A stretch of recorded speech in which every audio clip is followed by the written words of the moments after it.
তোমরা যদি বাড়িতেই দোকানের মতো পারফেক্ট টক দই বসাতে চাও তাহলে এই ভিডিওটি তোমাদের জন্য। দেখো এখানে আমি 1 লিটার পরিমাণ দুধ নিয়েছি, সেটাকে অল্প আঁচে বেশ কিছুক্ষণ জাল করে নিয়েছি। আর এর ঘনত্ব বাড়িয়ে তোলার জন্য কিন্তু আমি এর মধ্যে আরও কিছুটা আমুল দুধ গুলে অ্যাড করে দিচ্ছি।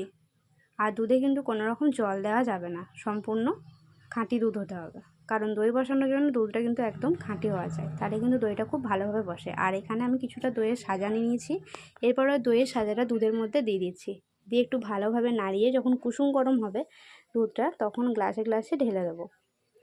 তারপর বেশ ভালোভাবে ঢাকা দিয়ে দিতে হবে, কারণ এটি কিন্তু সম্পূর্ণ গরমের মধ্যে হতে হবে। তারপর একটি কাপড়কে ভালোভাবে জড়িয়ে দিচ্ছি, তোমরা চাইলে অন্য কিছু এর মধ্যে জড়িয়ে রাখতে পারো। সারা রাতের মধ্যে এইভাবে রেখে দেওয়ার পর দেখো সকালে আমি দেখিয়ে দিচ্ছি দইটা কীরকম বসেছে। দেখো বাটির মধ্যেও কিছুটা বসিয়েছিলাম, দেখো কতটা সুন্দর আর কতটা পারফেক্ট দইটা বসেছে। তো এরপর ফ্রিজে রেখে দেবো ঠান্ডা করার জন্য।